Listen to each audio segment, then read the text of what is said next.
Now, show that ma the Ubara Yodo. Now, Medica Brada do a meow. The Nandre in a good Nandra Kuku, yes of Miaula. Set it out Mabajina Kubia Miao. Agudo Nambajina Agubia, Agua, yes of Yare.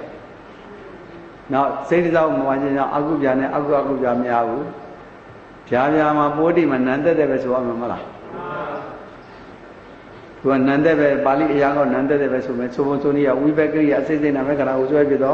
we bakery assist in America now, this year when the Javema. Now, but this than is Jaradi, this than in America, Amata, the Hari out to Banajin now. He Kadada would hurry out to Kumiaula. Paris Soelosi, so Jamon, another free the naked.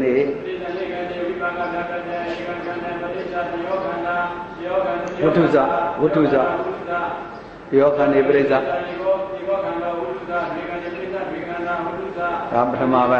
Abraham, to the Abai, Can Ebreza, Utu of Dudele. Aria Udum Reza Canala, Nani Duela. I thought, but then a Yago Sojime, Inyaminya, Bidani Jagada. Bridani say one Americana. Are out to the Palama.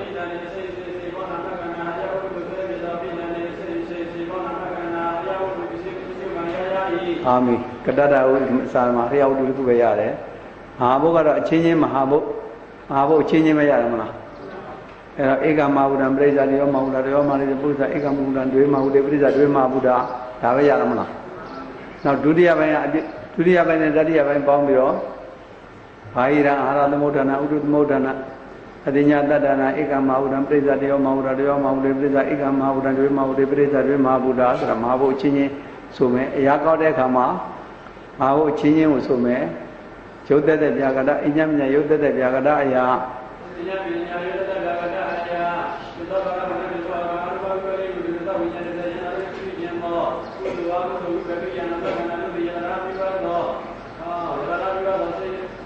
Serida Mahabo, Pezon Rapidani, Panaruda Doni, Ridani Kamza Mahabo,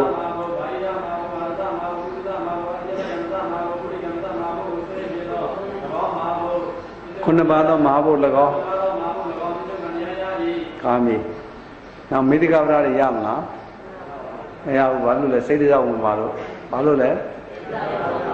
Inyamina Vidala, Buddha Zadaga. Name Bare, in Zonga Podi Nandra, Kudum Vaula, Kukuyamala, Agudo Nandaga, Agu,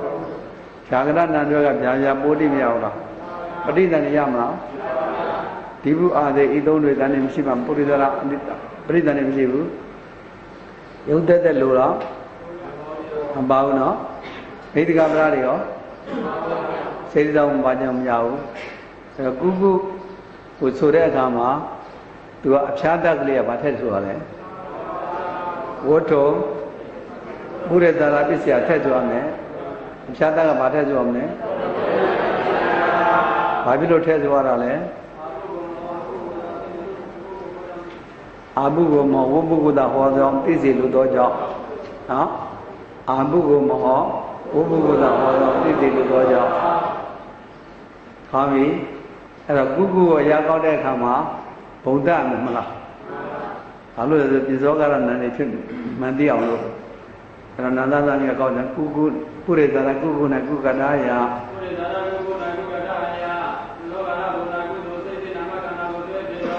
The Zogara Bona Fidoka, I hope it's all good, say in American, I will say it all.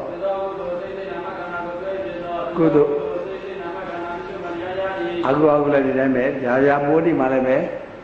Javia Budin and Jagadaya.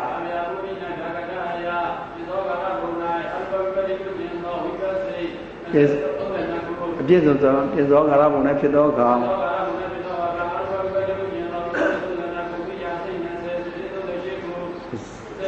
Namekana will say it.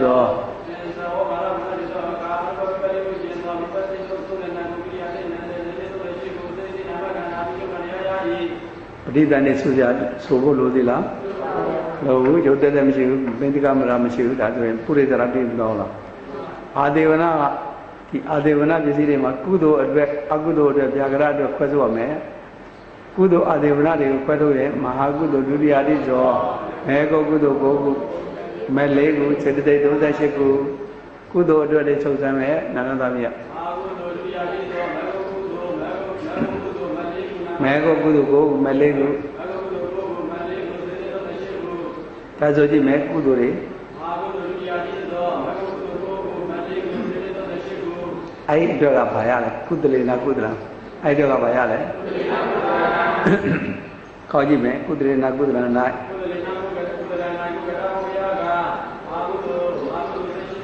အာဟုသောဒုတိယတိသော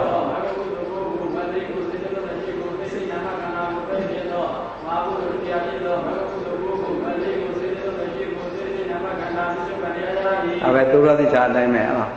ဒီမှာလဲအကုသိုလ်မပါဘူးနော်ထုံစံအကုသိုလ်နာနာသမီးစေတိတ်ဒါပဲအဲ့ဒီအတွက်ကအကုပါဠိရမယ်သူကရကောက်ရင်အကု၌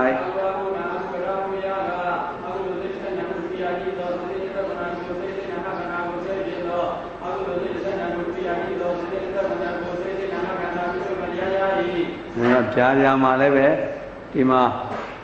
ဝဋ္ဌိအတွက်ရမယ်နော်အာဒေဝနာကပရိသတ်နေမရှိဘူးမလားဒီဘူအာဒေဤသုံးတွေတန်နေမရှိမှသူကပရိသတ်နေမရှိဘူးဝဋ္ဌိတော့ရမယ်ဝဋ္ဌိရတဲ့အခါမှာဝဋ္ဌိပါဠိကိုဆိုရင်ဝိပါကဂျာကတံဒီမှာဝိဘက်ဂျာကရဒီထဲမှာမအောင်နော်ဝိဘက်မပါခြင်းဝိပါကဗျာကတံထုတ်လိုက်ကရိယာဗျာကတံတော့ပါတယ်မလားဆိုကြည့်မယ်နာနာသမီးကဝိကရိယာဗျာကတံဧကခန္ဓာပရိစ္ဆာကရိယာဗျာကတံဧကခန္ဓာပရိစ္ဆာယောခန္ဓာယောခန္ဓာပရိစ္ဆာဒီကောခန္ဓာဒီကံပရိစ္ဆာဒီခန္ဓာဝဋ္ဌိဗျာကတအယဝဋ္ဌိဗျာကတအယဝဋ္ဌိဗျာကတအယမှာအာတိတုကနာမိယာကိယာတိသောဘဂဝိယာဟုစေတေ38ခု35ခုစေတေ35ခုစိတ်စေနာမခန္ဓာကိုသိခြင်းသောအာတိတုကနာမိယာကိယာတိသောဘဂဝိယာဟုစေတေ35ခုစိတ်စေနာမခန္ဓာပြုမရရ၏ဟောမယ်ဒီသုရတိညာထဲမှာပါတဲ့အတိုင်းတရားကိုပဲပါဠိထုတ်အရာကောက်နေတာပဲပရိသတ်နေပါလားရုပ်သက်တဲ့မေတ္တိကဗရတွေဘာလို့လဲရုပ်တွေမပါလို့အဲဒါအာဒီဝနာပြီးတော့ကာမကနာမ်တွေကကုသိုလ်အကုသိုလ်ကရိယာစေတနာจิตသောလုံးစုံသောပုရိပရိသတ်နေနာမခန္ဓာ၄ပါးဆိုတော့နာမ်ကကုသိုလ်နာမ်ပါလားပါတယ်အဲစေတနာတော့ကျင်တာကုသိုလ်စေတနာကျင်တော့ကုသိုလ်နာမ်နေပါတယ်မလား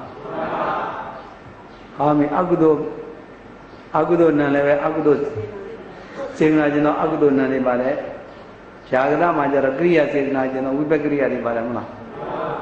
ကရိယာစေတနာကျင်တယ်ဆိုတော့ဝိပက္ခစေတနာကျင်ရလား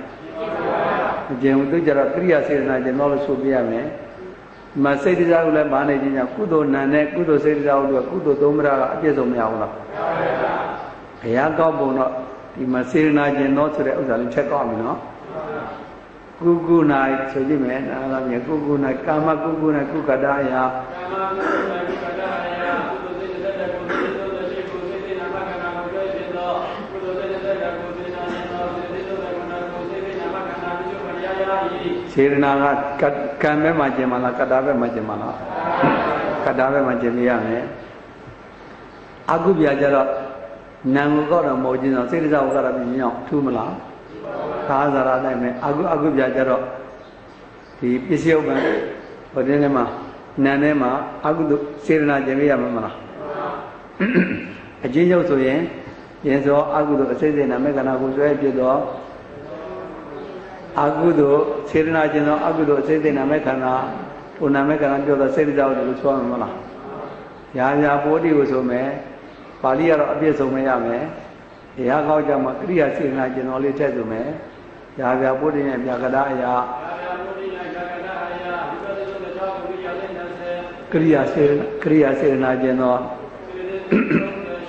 ကရိယာစေတနာကျင်တော်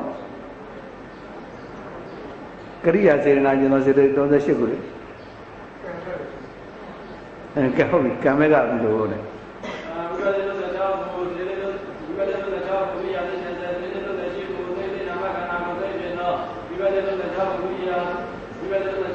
ကရိယာစိတ်20ကရိယာစေတနာကျင်သောစေတသိက်ထိုနာမေခန္ဓာပြုတော့ပစ္စည်းပညာရာပဋိသန္ဓေကြတယ်ဒီမှာဘာရောတာရှိဓမ္မမှာပဋိသန္ဓေရောတာရှိမလားပဋိသန္ဓေအပြည့်စုံရမယ်နော်ရုပ်သက်ကပထမပိုင်းရရတယ်လေဒီမှာစေတသောနဲ့ပဋိသန္ဓေကမတော့ရုပ်သက်ပထမပိုင်းရပါဘယ်ရုပ်အတွက်လဲဒုတိယပိုင်းအတွက်အာရအာရဇဥဒ္ဒောမပါဘူးတတိယပိုင်းရုပ်သက်ကပထမပိုင်းနဲ့တတိယပိုင်းပဲရတယ်ပါဠိဆိုတဲ့အခါမှာအရာကောင်းတဲ့အခါမှာလည်းဒီတိုင်းပဲရုပ်သက်ပြာကရယ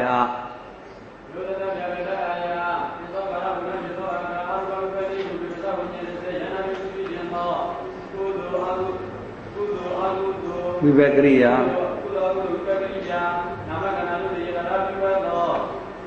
စေတသမဟာဘော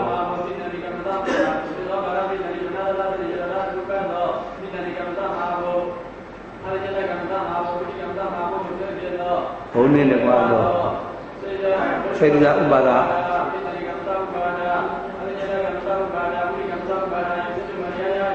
ဘာမီမေတ္တကမရတော့ဘာထူးခြားချက်ရှိမလဲဘာမှမရှိဘူးအဲဒါဆိုကာမပြီးတော့ဟုတ်လားဝိပါကမှာနာနေရဝိဘက်နာနေအကုန်ပါတယ်ဟုတ်လားရုပ်ကလည်းပဲဝိဘက်ပြောတော့စေတသာရုပ်ပါခြင်းကြောင့်ကုသိုလ်ဆိုင်ရာပါမလားကုသိုလ်ဆိုင်ရာရုပ်ကနာမပေါ့အကုသိုလ်ဆိုင်ရာရုပ်နာမပါခြင်းကြောင့်ကုသိုလ်သုံးချက်အကုသိုလ်သုံးချက်မရဘူးဖြာဖြာပိုးတိတော့မရဘူးလားဖြာဖြာပိုးတိဆိုတဲ့အခါမှာဘာဖြုတ်တာလဲကရိယာပြာကတံဖြုတ်တာဥမဲ့ဒါကရိယာမပေါင်းဘူးလားဆိုကြည့်မယ်ပိုးတိပြာကတာ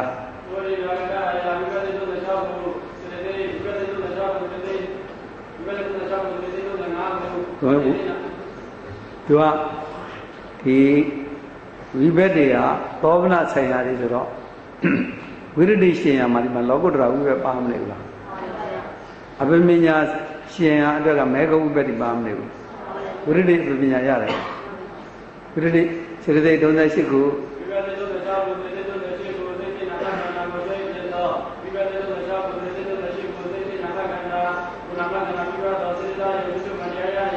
အာမီ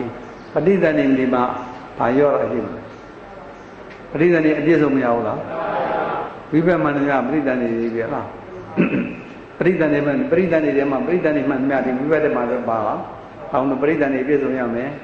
ရုပ်သက်သက်ကိုဆိုတဲ့ကောင်မှရှင်များလို့စဉ်းစားကြည့်ပထမပိုင်းအတွက်ရလားဒီမှာစေတသောနဲ့ပဋိသန္ဓေကမတော့ပါနေရမလားဒုတိယပိုင်းအတွက်ဘာရုပ်ပါလဲမပါဘူးတတိယပိုင်းအတွက်လည်းအာမီရုပ်သက်သက်ပြာကတာအရာ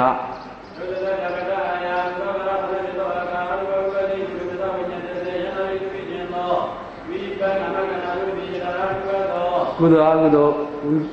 ကရိယာဆိုတာဒီမှာပါခြင်းကြောင့်သူထက်မဆိုတော့ဝိဘက်နာမခန္ဓာတို့တရားထတာပြောရတော့စေတသိက်မဟာဘော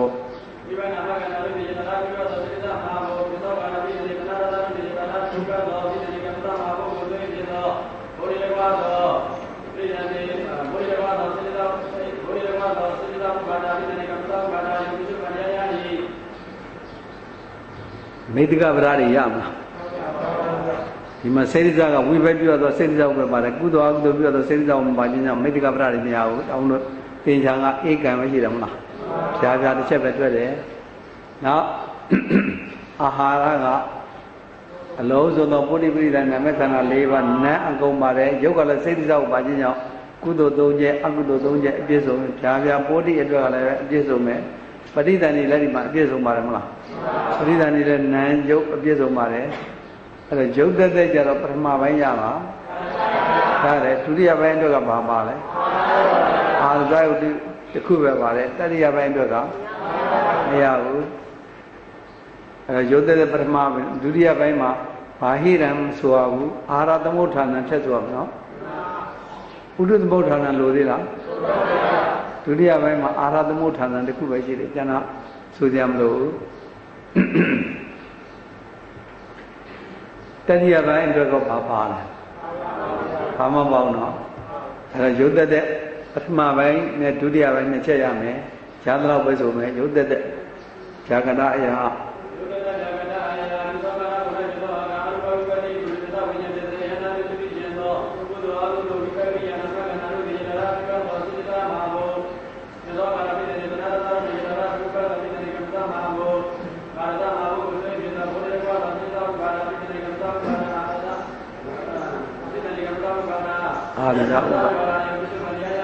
အာမင်မိတ္တကပရဒီစိတ်တရားကိုပါနေကြအောင်မိတ္တကပရအပြည့်စုံရမယ်အိမ်အာရပြီးတော့အိန္ဒြိယနာကိုရတဲ့စိတ်တရားကိုအပြည့်စုံရခြင်းကြောင့်ကုသိုလ်သုံးချက်အကုသိုလ်သုံးချက်အပြည့်စုံမရဘူးလားဗျာဗျာပုဒ္ဓိလည်းအပြည့်စုံမရဘူးလားပုဒ္ဓိပရိသဏိနာနေအစုံရခြင်းကြောင့်ပရိသဏိကမ္မဇာကိုလည်းပါခြင်းကြောင့်ပရိသဏိရောတာရှိသေးလားပရိသဏိရောတာမရှိဘူးရုပ်သက်တဲ့ပထမပိုင်းရပါစေတသာနဲ့ပရိသဏိကမ္မဇာပါတယ်ဒုတိယပိုင်းအတွက်ဘာပါလဲမပါဘူးနော်တတိယပိုင်းအတွက်ကဒီပဋိညာကမ္မဇာပုဒ္ဓိကမ္မဇာကိုရတယ်အဲ့ထက်မှရုပ်သုပတိတွေကျင်ထားမှာလားနောက်မေဒီကပရကတော့ဒီစေတသာအတွက်အပြည့်စုံရတယ်အဲ့လိုဆိုရင်အိန္ဒြိယရုပ်သက်တဲ့ခန္ဓာပိုက်အရာကကောက်ကြည့်မယ်နာနာသမီးရ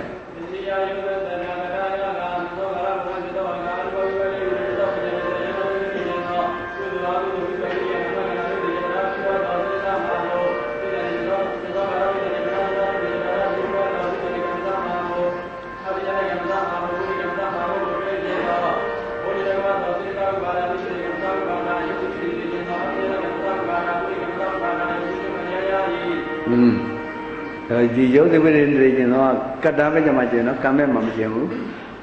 နောက်ဇာနာအတွက်ကဒီမှာကုသိုလ်ကအပြည့်စုံရတယ်မရဘူးလားကုသိုလ်စိတ်တရားလည်းပါကျင်ကုသိုလ်သုံးချက်အပြည့်စုံမယ်အကုသိုလ်နာနဲ့အကုသိုလ်ရုပ်စိတ်တရားကိုပါကျင်တော့အကုသိုလ်သုံးချက်အပြည့်စုံမယ်ဗျာဗျာပိုးတိကြတော့ဒီမှာမရော့နေဘယ်လိုဆိုရင်30ရော့နေတယ်ဒါပဲတူတယ်ကျန်တာမတူဘူးဟုတ်လား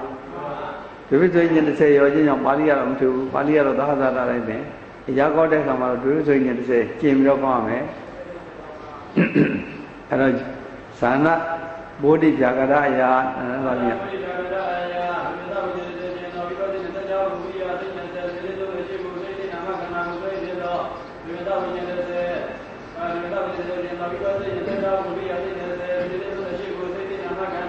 ထုံနာမကဒီမှာပရိသဏိရောတာရှိလား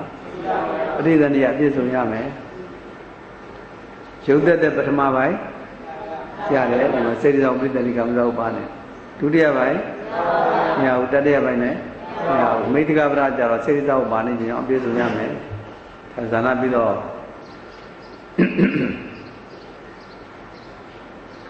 နောက်မေဃမှာလည်းပဲခုနဟိတုမှပြောခဲ့တဲ့အတိုင်းသဟိဏံကြီးဒိစေတသာတွေပါနေခြင်းကြောင့်ကုသိုလ်နံနဲ့ကုသိုလ်စေတသာတွေကုသိုလ်သုံးချက်အပြည့်စုံမယ်အကုသိုလ်နံနဲ့အကုသိုလ်စေတသာကလည်းအပြည့်စုံမယ်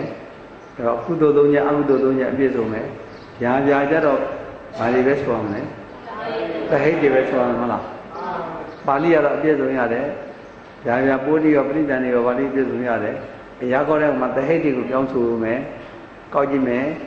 မေဃဗျာဗျာ၌ဗျာပုဒ္ဓိဗျာကတအရာ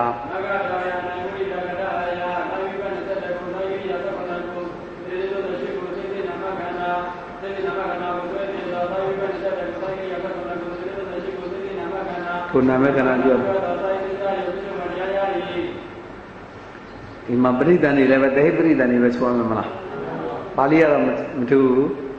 ပရိသဟိပရိသဏိပဲဆိုတာကိုထူတယ်ဆိုကြည့်မယ်နာရသမီးက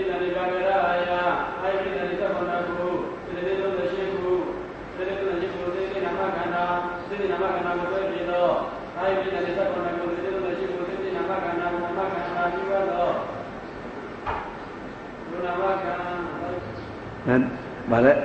ဒီဟိုရင်ပရိသဏိမလား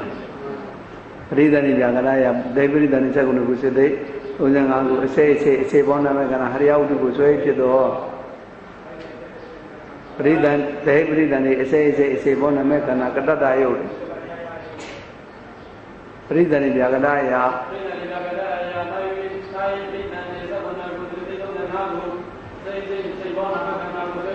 ာရိယဝတ္ထုပါလေရ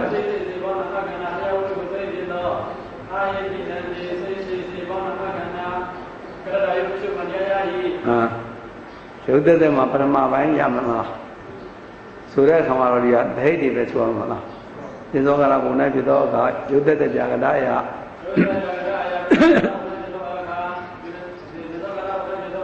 အရူပဝေလေးကိုယန္နာတို့သုတိကျင်သော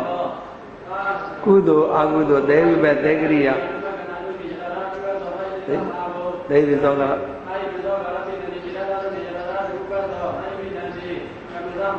ကိုဆွဲဖြစ်သော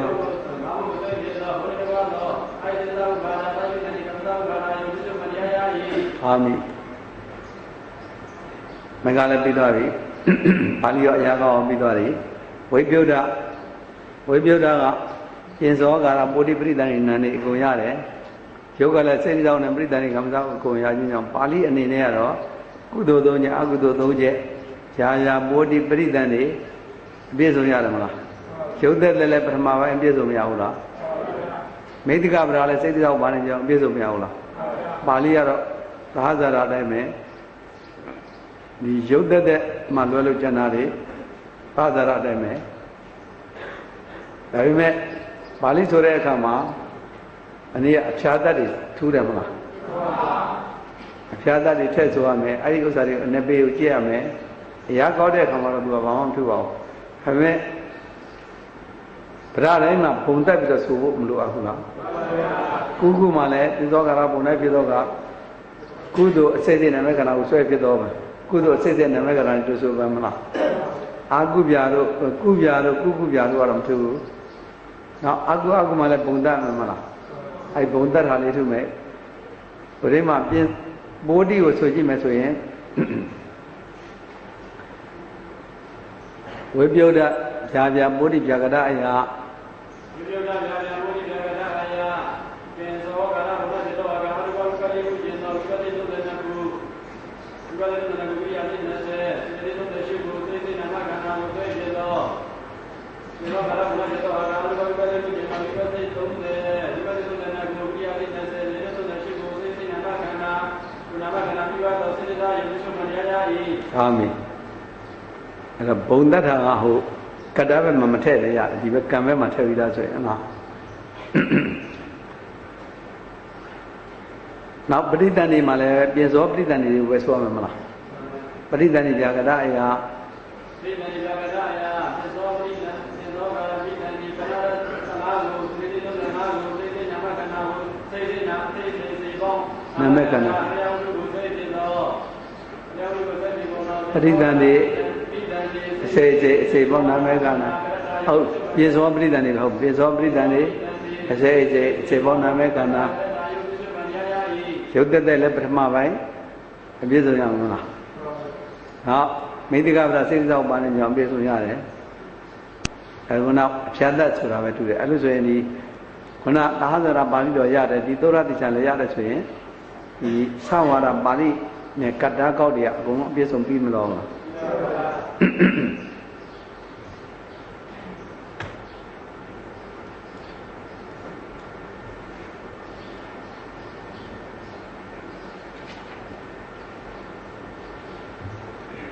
အဲဆိုရင်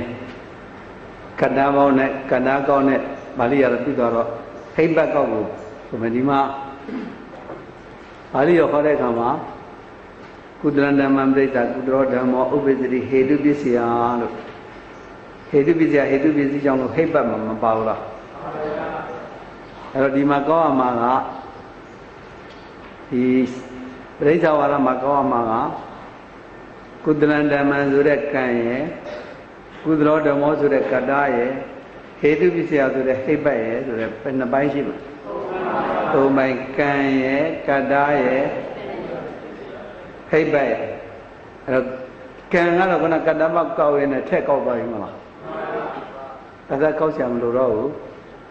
ဝရင်းကြတော့ကောက်ဖို့လိုအပ်တယ်ဟိဘတ်ကြတော့ကောက်ဖို့မလိုအပ်ဘူးလားဟိဘတ်ကောက်ပုံကအရှင်မြတ်တို့ခြုံပြောလိုက်လို့ရှိရင်ဟိဘတ်ဒီပညာဝါဒကတ္တအတိုင်းပဲလို့ဒီလိုတော့မှတ်နော်ဟ ဟိဘတ်ဒီတခုရှိတာအရှင်များတို့လည်းတတိပြုဖို့ရကပါဠိရဒီကပါဠိနော်ခုဟေတုပါဠိရလည်းပဲဒီမှာသင်္ချာနဝရတာမလားကုသိုလ်၃ချက်အကုသိုလ်၃ချက်ပြားပြားပိုတိပရိသန္တိရုပ်သက်တဲ့မိတ္တကနဗရ9ချက်ရတာမလားပညာဝါဒဟေတုကြတော့9ချက်ရှိရမရှိဘူးနော်ဘယ်နှချက်ပဲရှိတယ်9ချက်ပဲရှိတယ်ပါဠိရဒီပါဠိ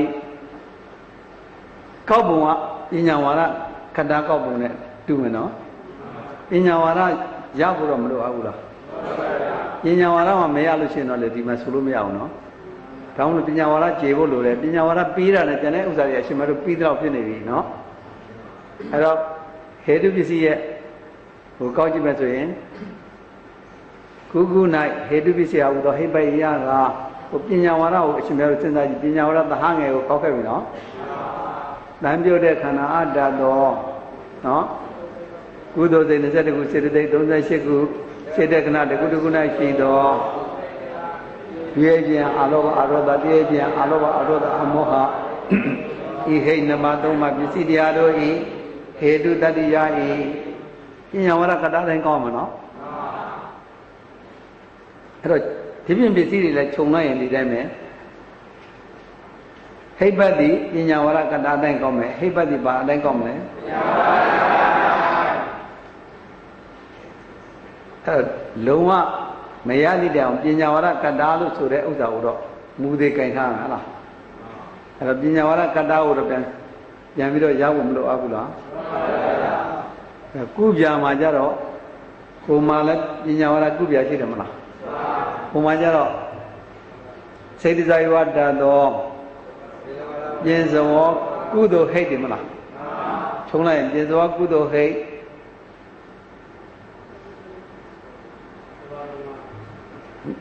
ဟိတ်နမသုံးပါပြဇောကရဘုံ၌ပြဇောကကုသိုလ်စေ22ခုစေတသိက်38ခုစေတကနာတခုတခု၌ရှိသောရွေးခြင်းအလောဘအရောဓတရားခြင်းအလောဘအရောဓပမောဟဤဟိတ်နမသုံးပါပစ္စည်းတရားတို့ဤဟေတုတတ္တိယဤကုပြာမှာလဲကုပြာမှာလဲဒီတိုင်းမတန်ပြောတဲ့ခန္ဓာစိတ်ဇာယောတ္တသောပြင်ဇောကုသိုလ်ဟိတ်ပစ္စည်းနမသုံးပါပစ္စည်းတရားတို့ဤဟေတုတတ္တိယဤဒီတိုင်းမယ်နော်အကုသိုလ်သုံးချက်လည်းဒီတိုင်းပဲဗျာဗျာပฏิပိုတိမှာ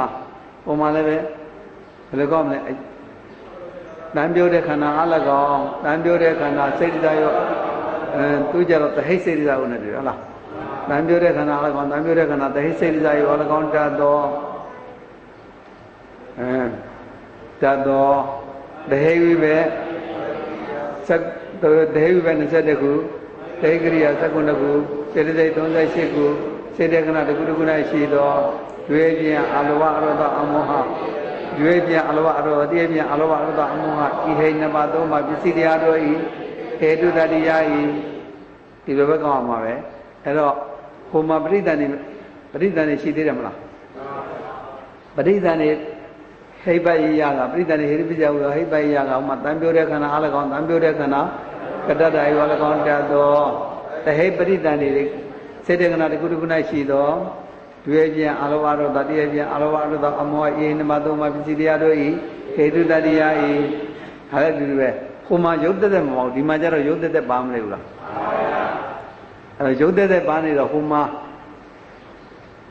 ဟိပတ်ကောက်တဲ့အခါမှာဟိုမှာကတ္တအယခောက်တဲ့အခါမှာဘယ်လိုကောင်းမလဲသုဒ္ဓတရားကိုစဉ်းစားကြည့်လိုက်ဟိုမှာဟေတုသုဒ္ဓတရားရှိတယ်မလားဟိုမှာဟေတုသုဒ္ဓတရားကတန်ပြောတဲ့ခန္ဓာသိစေတဲ့သောသေပရိသန္တိကမ္မဇာယောတတ်သောလို့ဆိုရမလားတန်ပြောတဲ့ခန္ဓာသိစေတဲ့သောသေပရိသန္တိကမ္မဇာယောတတ်သောဒီဘက်ကသူကအကုန်လုံးဆိုင်နေတယ်ဒီရုပ်သက်သက်ကအကုန်လုံးကုသိုလ်အကုသိုလ်အပြာကရတွေအကုန်လုံးဆိုင်မနေဘူးလားအဲ့တော့ကုသိုလ်အကုသိုလ်တဟိဝိဘတဟိကရိယာနာမေခန္ဓာစိတ်တဲ့ခန္ဓာတစ်ခုခုနဲ့ရှိတော့လို့ဒီလိုဆိုမယ်နော်ကုသိုလ်အကုသိုလ်တဟိဝိဘတဟိကရိယာနာမေခန္ဓာစိတ်တဲ့ခန္ဓာတစ်ခုခုနဲ့ရှိတော့ကိုမဟိတ်တဲ့အကုန်ဆုံးမှာနော် ကုသိုလ်အတွက်ကုသိုလ်အပြာကရအတွက်ကတွေးပြန်အလောဘအရောဓတိပြန်အလောဘအရောဓအမောဟအကုသိုလ်အတွက်ကလောဘမှုဖြစ်ရန်လောဘမောဟဒေါသမှုဖြစ်ရန်ဒေါသမောဟမောဟဖြစ်ရန်မောဟဤဟိတ်နှမဤဟိတ်တပါးနှစ်ပါးသုံးပါးဤဟိတ်တပါးနှစ်ပါးသုံးပါးပစ္စည်းတရားတို့ဤဟေတုတ္တရိယဤအဲ့တော့ဟိတ်ဒီရုပ်တဲ့ဟိတ်ပတ်ကြတော့ဟိုမှာတော့နည်းနည်းလေးထုတ်မနေဘူးလားအဲ့တော့အရှင်ဘုရားတို့ဒီမှာသမဏနံပါတ်54ကိုကြောကြည့်လိုက်သမဏနံပါတ်54မှာ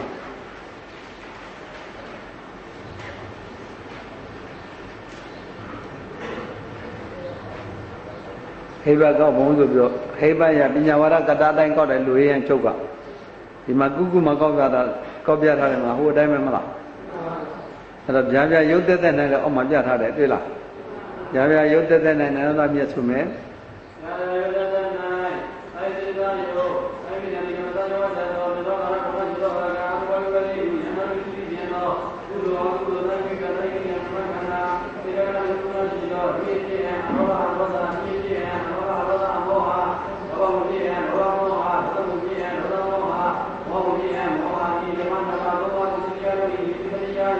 ဒါဟုတ်တော့နည်းနည်းကြက်ထားဖို့လိုအပ်မယ်ဟလားဒါလည်းပဲ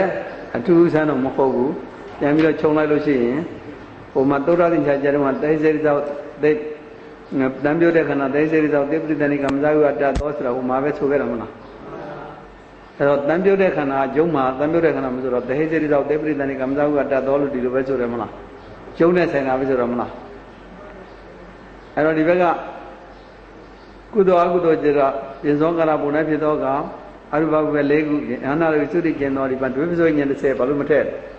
သူကဒီမှာကသဟိတ်ကိုဆိုနေတာမလားကုသိုလ်အကုသိုလ်သဟိတ်ဘသဟိတ်ကရိယာနာမခန္ဓာတို့ဒီယထရာစေတကနာဒီကုတ္တကုဏရှိတော်လို့ဆိုခြင်းကြောင့်သဟိတ်လို့ဆိုခြင်းကြောင့်ဒွေပစိုးညင်30ကျင်တော်လို့မထည့်ဘူးဒါကိုနည်းနည်းကြည်အောင်ကြမယ်ဟုတ်လားအဲ့တော့ဟေတုမှာဟိုမှာတော့ဒီမှာတော့ဒီကုပြပြအကုပြပြပါလားမပါဘူးမလားမပါတော့ဒီပစ္စုပန်နဲ့တူတာနဲ့သွားပြီးတော့ဆိုတော့ဟိုမှာကုပြနဲ့ဒီကုပြပြကဟိုမှာကုပြတိုင်းဒီမှာအကုပြပြကအကုပြတိုင်းကောက်ရမယ်ဘယ်လိုဆိုမလဲဆိုရင်ကုပြပြနဲ့ဟေတုပစ္စယဟုသောဟိပယကစေတဇာယောတတ်သောသင်္ဇောကာရဘုံ၌ဖြစ်သောကကုသိုလ်စိတ်20ခုစေတသိက်38ခုစိတ်တက္ကနာတစ်ခုတစ်ခု၌ရှိသောတွေ့ပြန်အလောဘတို့တတိယပြန်အလောဘတို့အမောဟဧနဘာသုံးပါးပစ္စည်းတရားတို့ဤဧတုတတိယဤဒီအကုပြပြလဲအကုပြအတိုင်းပဲစေတဇာယောတတ်သောသင်္ဇောကာရဘုံ၌ဖြစ်သောကအကုသိုလ်စိတ်12ခုစေတသိက်29ခုစိတ်တက္ကနာတစ်ခုတစ်ခု၌ရှိသောလောဘမှုပြန်လောဘမောဟဒေါသမှုပြန်ဒေါသမောဟမောဟပြန်မောဟဧနဘာသုံးပါးပစ္စည်းတရားတို့ဤဟေတုတတိယဤလို့ဒီလိုကောက်ရုံပဲနော်အဲ့တော့ဒီမှာအညွှန်းလဲပါတယ်ဟိုမှာဟိပတ်အတက်ပြန်ကောက်တယ်အဲ့တော့သူနဲ့တလက်စားတဲ့ဇာနာမေကတွေလည်းဒီတိုင်းပဲဇာနာမေကကိုကောက်ရင်လည်းဟိုမှာဟိပတ်တိုင်းနဲ့ဟိုမှာကတ္တပတ်တိုင်းနဲ့ကောက်မှာမလားဇာနာကိုကောက်မယ်ဆိုရင်ကုသလေနာကုသလနာဇာနာပြကြဟူသောဟိပယကဟိုမှာတိုင်းတံပြုတ်တဲ့ခန္ဓာအတ္တသောကုသိုလ်ဇာနေမလို့ကုသိုလ်ဇာနေကိုကောက်မှာမလားကုသိုလ်စေတခုစေတသိက်38ခုစေတကနာကုတ္တကုဏရှိသောဝိတဝိဇာရပိတိဝေရဏဒီကရာဥစ္စာသောဇာနေတိယော၅ပါးပစ္စည်းတရားတို့ဤဇာနာတတ္တိယဤဒါပစ္စည်းတရားတို့ဇာနာတတ္တိယဤကျန်တဲ့ပုဒ်တွေဒီတိုင်းပဲအဲ့တော့သူကခုနဘယ်နေရာမှာထုမလဲကျုပ်သက်တယ်မှာပဲသွားထုမှာမလားပရိသန်တွေကိုတစ်ခေါက်ဆိုကြည့်ပါမယ်ပရိသန်တွေကဇာနာမှာလည်းပဲတံမျိုးတဲ့ခန္ဓာအလကောင်တံမျိုးတဲ့ခန္ဓာကတ္တရာယောအလကောင်တတ်သောပရိသန်တွေစိတ်19ခုစေတသိက်35ခုစေတကနာတစ်ခုတစ်ခု၌ရှိသောကျွေးပြန်အလုံးစေတဇာနေဒီဝ၅ပါးပစ္စည်းတရားတို့ဇာနာတရိယာဤရုပ်သက်တဲ့နဲ့ထူသွားမယ်ရုပ်သက်တဲ့ကစေတသာယုတ်ပရိသန္တိကမ္မဇဂုတတော်မှာဇာနာမှာကစေတသာယုတ်နဲ့ပရိသန္တိကမ္မဇဂုပဲပါလားမလားစေတသာယုတ်ပရိသန္တိကမ္မဇဂုတတော်ပိစောကာရဘုံ၌ဖြစ်သောကအရူပဘုပဲ၄ခုယဟနာတို့ဤသုတိကျင်သောကုသိုလ်အကုသိုလ်ဝိဘကရိယာနာမေခန္ဓာစေတကနာတစ်ခုတစ်ခု၌ရှိသောလို့ဒီလိုဆိုမယ်နော်နာမေခန္ဓာစေတကနာတစ်ခုတစ်ခု၌ရှိသောဇာနေတိကို၅ပါးပစ္စည်းတရားတို့ဇာနာတရိယာဤ ကျန်တဲ့မိသိကပရမှာကုပြပြသည်ကုပြနဲ့တူတယ်အကုပြပြသည်အကုပြနဲ့တူတယ်နောက်မေဃလည်းဒီတိုင်းပဲမလားမေဃမှာလည်းပဲဒီမှာကုသလေနာကုသရနဲ့မေဃပစ္စယဟုသောဟိပယကတန်ပြုတ်တဲ့ခန္ဓာအတ္တတော့ဟိုမှာတိုင်းပဲနော်သူကမူရင်းကတော့ဟေပညာဝါဒကတ္တအတိုင်းလို့ဒီလိုပဲမှတ်မှာနော်ဟိပတိဘာနဲ့တူမလဲ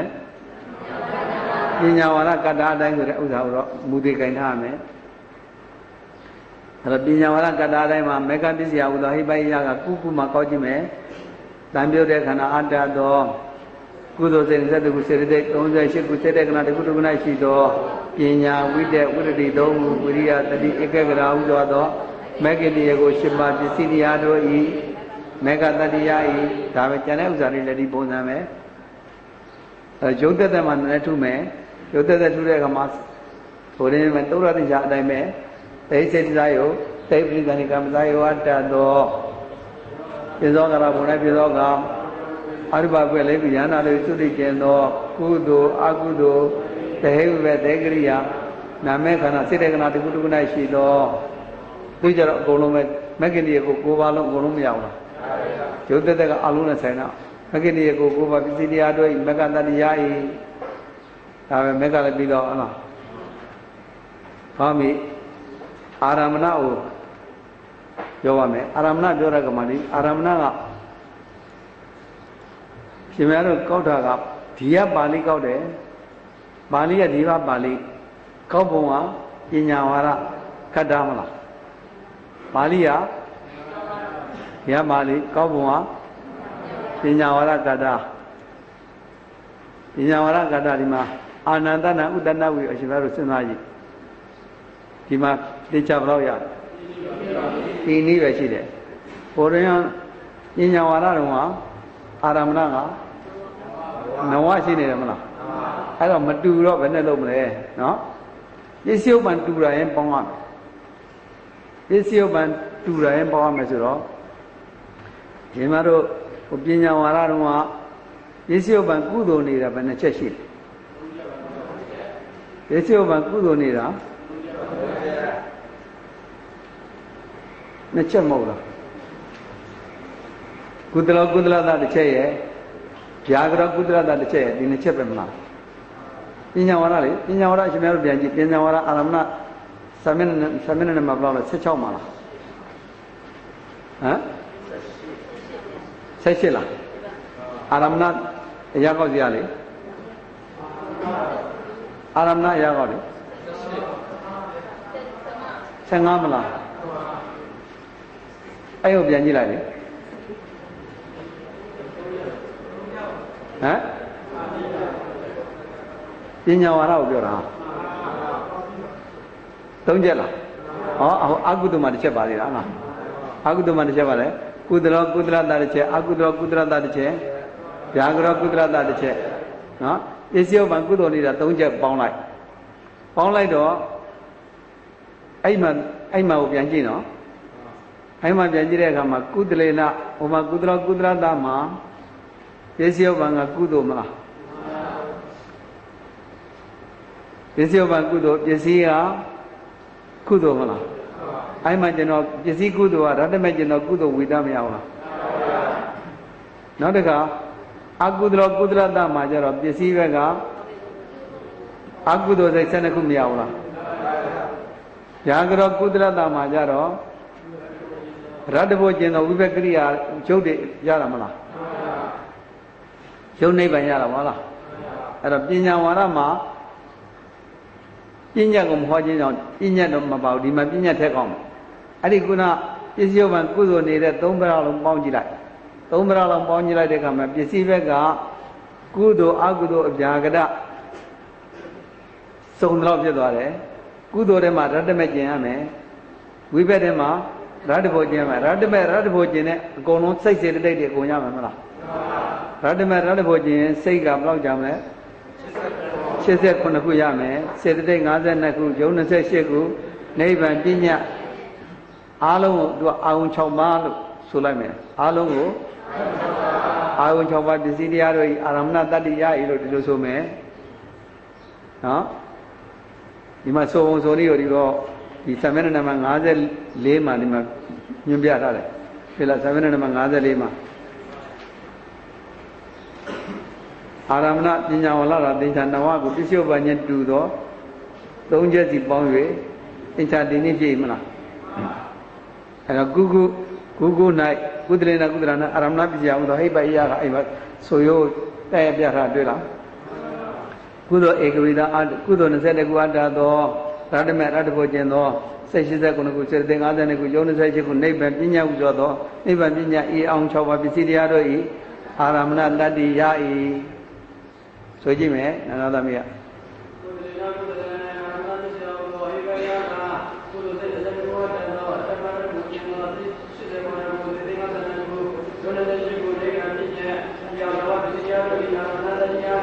ဟုတ်ပြီနောက်ဒီမှာကဒီအာရမဏကဒီမှာကုသလေနကုသလံတစ်ချက်နဲ့အကုသလေနအကုသလံတစ်ချက်ဗျာကရိဏဗျာကရဏတစ်ချက်၃ချက်ပဲရှိတာမလားအဲ့တော့အကုသလေနအကုသလံဒီမှာကောက်တော့မှာမလားအကုသလေနအကုသလံကောက်တဲ့အခါမှာဟိုမှာပညာဝါဒမှာပစ္စယဥပ္ပံအကုသိုလ်နေတဲ့၃ချက်ကုသလတာကလောကီကုသိုလ်တွေမလားပစ္စည်းဘက်ကလောကီကုသိုလ်တွေအကုသလတာကပစ္စည်းဘက်က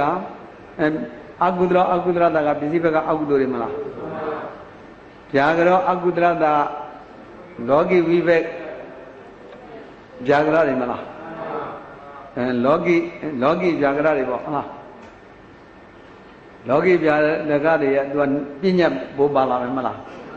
အဲ့တော့ခြုံလိုက်တဲ့အခါမှာလောကီတရားတွေအကုန်ဖြစ်သွားတယ်နော်လောကီစိတ်80ခု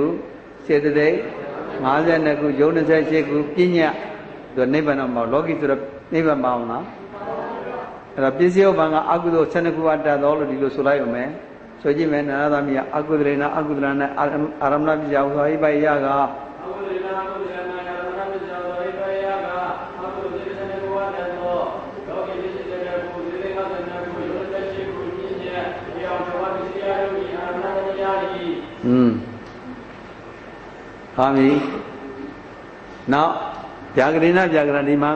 ကဗျာမှာကောက်မယ်ဆိုရင်ဟိုမှာပစ္စယဥပ္ပံဗျာကရနေတဲ့၃ချက်ရှိတယ်မလားကုဗျာရဲ့အာကုဗျာရဲ့ဗျာရဲ့၃ချက်ရှိတယ်မလားဗျာကရပစ္စယဥပ္ပံဗျာကရနေတဲ့၃ချက်ကိုပေါင်းလိုက်ရင်သူကပစ္စယဥပ္ပံကအဗျာကရတွေကဝိဘက်ကရိယာဗျာကရတွေပစ္စည်းဘက်ကကြတော့သူကအဗျာကရကအလုံးစုံအာရုံပြုခြင်းကြောင့်စိတ်စေတသိက်ယုံနေပါမြညာတွေအကုန်လုံးရမတော်ဘူးလားအကုန်လုံးယူလိုက်တဲ့အခါမှာစိတ်89ခုစေတသိက်52ခုယုံ28ခုနိဗ္ဗာန်ပညာဤအောင်6ပါးပစ္စည်းတရားဒီလိုဆိုလိုက်အောင်ပဲဆိုကြည့်မယ်ဗျာကရိဏဗျာကရနဲ့အာရမဏပစ္စယဟူသောဟိပယက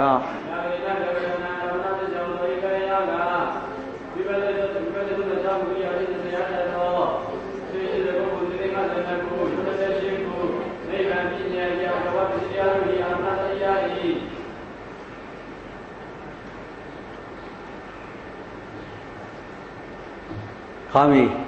ဒီမှာကျတော့ဘောဓိပရိသဏ္ဍာန်နာမခန္ဓာ၄ပါးလို့ပရိသဏ္ဍာန်ပါပါတယ်ဟိုမှာကျတော့ပရိသဏ္ဍာန်ရှိရလားမရှိရောနော်အဲ့တော့ तू ကပရိသဏ္ဍာန်လေးတင်ထူးသွားမယ်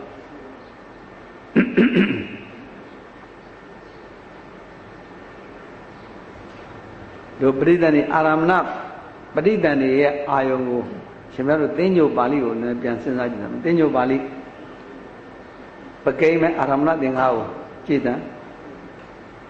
ပကိမ့်မဲ့အာရမဏသင်္ဃာမှာ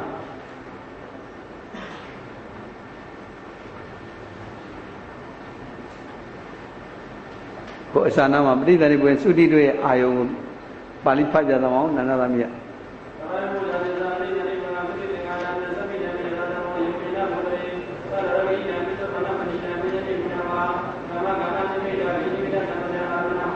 အဲ့မှာကာမနိမိတ်ကတိနိမိတ်သမ္ပတံအာရမဏလို့ပြောရမှာကာမနိမိတ်ကတိနိမိတ်ဆိုတော့အောင်6ပါးလို့ဒီလိုပြောလိုက်ဒါပဲအဲ့တော့ခုကပဋိသန္ဓေရဲ့အာယုံကကာနိမိတ်ကတိနိမိတ်အာယုံမလားအဲ့တော့ပဋိသန္ဓေစိတ်19ခုအတ္တတော့ကာမနိမိတ်ကတိနိမိတ်ကိုမောတော့အောင်6ပါးပစ္စည်းတရားအောင်6ပါးပစ္စည်းတရားတွေအာရမဏတတ္တိယဤရဂုဒီမှာညွှန်းထားတာမှာ54မှာဘယ်လိုညွှန်းထားလဲကြည့် ပရိသန္တိစေစကုဝတ္တသောကံကမ္မနိမေဂတိနိမေသောမှာသော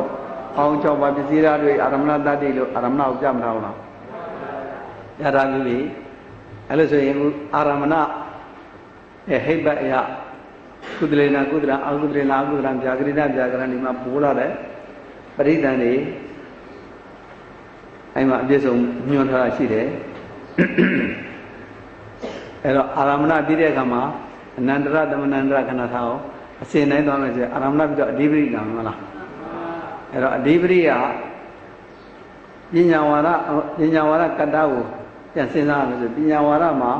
အဓိပတိကဘယ်နှမျိုးဟောခဲ့အာရမဏအဓိပတိနဲ့သာသရာအဓိပတိမဟောခဲ့ဘူးလားဟောပြီနော်အာရမဏအဓိပတိနဲ့သာသရာအဓိပတိဟောခဲ့တယ်အဲ့တော့ဒီမှာလည်းပဲအာရမဏအဓိပတိသာသရာအဓိပတိနှစ်မျိုးလုံးကောအဲ့တော့သာသရာအဓိပတိရဲ့ပညာဝါဒတုန်းက9ချက်မလားသာသရာအဓိပတိရဲ့သဟငယ်ထဲမှာ9ချက်မလားဒီမှာကြတော့ဒီကဘယ်နှချက်လဲ9ချက်ဒီမှာခုအဓိပတိဒီမှာသင်္ချာနဝမလားဒီမှာသင်္ချာနဝမလားကုသိုလ်3ချက်အကုသိုလ်3ချက်ဗျာဗျာပိုးတိရုပ်သက်ရှိမှာမလားမိသိကပရရှိမှာလားအဲ့တော့ဘာဟာဇာရအဓိပတိရဲ့ဘာဟာဇာရအဓိပတိကအဲ့9ချက်လုံးရဘာဟာဇာရအဓိပတိကဘယ်နှချက်လုံးရ9ချက်လုံးရအာရမဏအဓိပတိကြတော့ပစ္စုပန်နံပါမရအာရမဏအဓိပတိကြပစ္စုပန်နံမပါတဲ့ဒီမှာကုပြာမှာပစ္စုပန်နံပါလားမပါဘူးနော်နောက်အကုပြာမှာလည်းပစ္စုပန်နံမပါဘူးမလားနောက်ရုပ်သက်တဲ့မှာလည်းပစ္စုပန်မေတ္တိကပရတွေမှာလည်းပစ္စုပန်နံမပါဘူးမလားအဲ့တော့နံပါတဲ့နေရာတွေမှာအာရမဏအဓိပတိရမယ်နံမပါရင်အာရမဏအဓိပတိမရဘူးနော်အဲ့တော့နံက3မျိုးခွဲလိုက်မယ်ကုသိုလ်နံအကုသိုလ်နံအပြာကရနံလို့3မျိုးခွဲလိုက်မယ်3မျိုးခွဲလိုက်တော့အရှင်များတို့ဘုရင်ကိုအာရမဏအဓိပတိကိုအရင်မကြည့်နဲ့အောင်အဟဇာရအဓိပတိကိုစဉ်းစားကြည့်လိုက်သာဇာရအဓိပတိကိုကောက်ရမှာလားသာဇာရအဓိပတိတတ္တိကိုကောက်တဲ့အခါမှာကိုပညာဝါဒအတိုင်းကောက်မှာနော်ကုသလေနာကုသရနာအဓိပတိမကြဘူးတော့ဟိပယကပုံမှန်တိုင်းဘယ်လိုဆိုမလဲတန်ပြုတ်တဲ့ခန္ဓာအတ္တသောအဓိပတိပစ္စည်းကိုရသောအခါမဟာကုသိုလ်စိတ်ရှိခုဧကရသောမေကုသိုလ်9ခုမဲလေးခုစေတသိက်38ခုစေတကနာတခုခု၌ရှိသောအဓိပတိတရားကို3ပါး4ပါးတို့တွင်တပါးပါးပစ္စည်းတရားတို့ဤသဟဇရာအဓိပတိတတ္တိယဤနော်ကုပြမှာကြတော့အဓိပတိစိတ်စာယောအတ္တသောပြင်စောကာရဘုံ၌အဓိပတိပစ္စည်းကိုရသောအခါမဟာကုသိုလ်စိတ်ရှိခုဧကံရသောမေကုကုသိုလ်ကိုမလေးခုစေတသိက်38ခုစေတကနာတခုခု၌ရှိသောအဓိပတိတရားကို3ပါး4ပါးတို့တွင်တပါးပါးပစ္စည်းတရားတို့ဤသဟဇရာအဓိပတိတတ္တိကုသလေနာကုသလေနာကုသရာဗျာကရ၌နန္ဒသမီးဆိုကြည့်မယ်ကုသလေနာကုသရာဗျာကရ၌ဒီပရိပ္ပယဥသောပုံမှန်တိုင်းဆိုရင်တန်ပြုတ်တဲ့ခဏသာဓိပတိသေဇောကာရဘုံ၌ဒီပရိပ္ပစီကိုရသောကောင်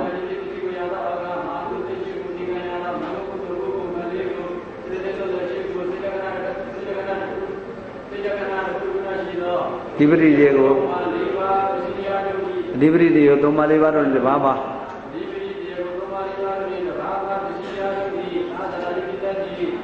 သာသရာနိပရိတ္တိယဤနော်အကုသိုလ်3ချက်လည်းဆက်ဆိုမယ်အကုသိုလ်3ချက်မှာအကုသိုလ်ပါဠိရဒီကပါဠိအရာကောက်ကဟိုကအရာကောက်နဲ့ဆိုတော့ဒီလိုဆိုနေလို့ပါဠိရဒီမှာကုသလေနာကုသလအကုသလေနာအကုသလ၌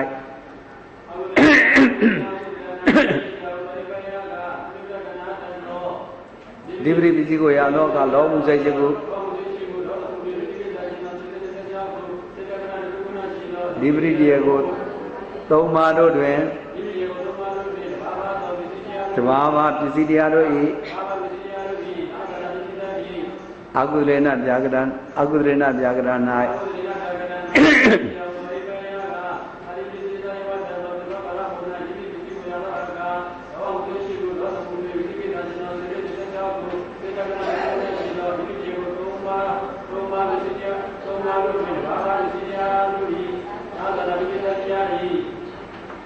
အကုလေနအကုလဗျာကရဏ၌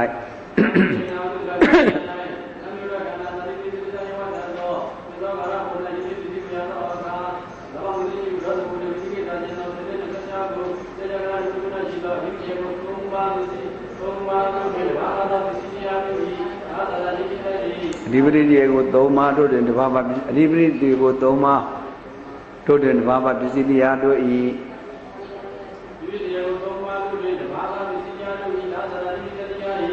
ဗျာဗျာ၌ပုဒိဗျာကတယဗျာဗျာ၌ပုဒိကသာအဓိပတိပစ္စယဟူသောဟိပယကဗျာဗျာ၌ပုဒိကဟူသောဟိပယက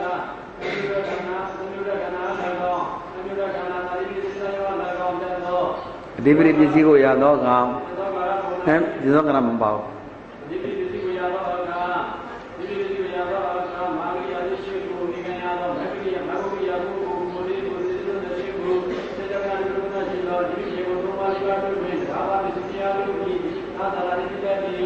ပရိသတ်နေမရှိဘူးအဓိပတိကနော်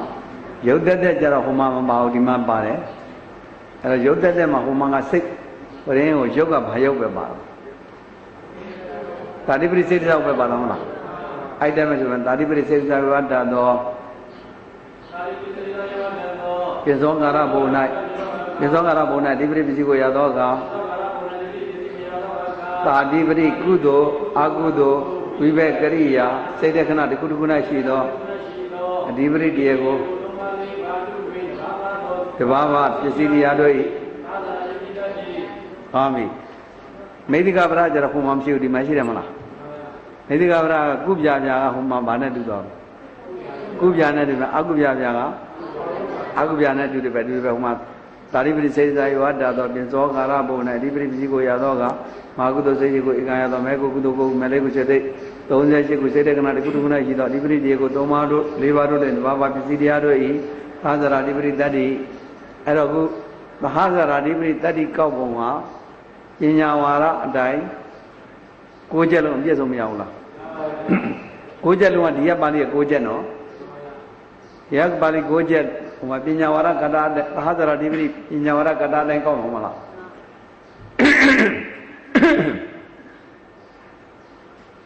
အာရမဏအဓိပတိတတ္တိရဘယ်ကောက်မလဲဆိုခုနပြောသလိုပစ္စယုပ္ပနံပါရင်ရမယ်လို့ပြောတယ်မလားပစ္စယုပ္ပနံပါရင်ကုသလေနာကုသရမှာနံပါတယ်ကုသလေနာကုသလဗျာကရဏမှာလည်းနံမပါဘူးလားကုသိုလ်မှာ2ချက်ပါတယ်နော်အကုသိုလ်မှာလည်း2ချက်ဈာပြာမှာလည်းပိုးတိမှာနံပါတယ်မလားအောက်ကရုပ်သက်သက်တို့မေတ္တကပရတို့မှာနံမပါဘူးမလားအဲ့တော့ကုသိုလ်2ချက်အကုသိုလ်2ချက်ဈာပြာပိုးတိဒီ5ချက်ပဲရမှာမလားအဲ့တော့အာရမဏအဓိပတိကောက်တဲ့အခါမှာရုပ်ပညာဝါဒဟိုရင်အာဓိတယုတ်ခွဲစီအတိုင်းဆိုရတော့အာဓိတယုတ်ခွဲစီအတိုင်းကိုပြန်ကြည့်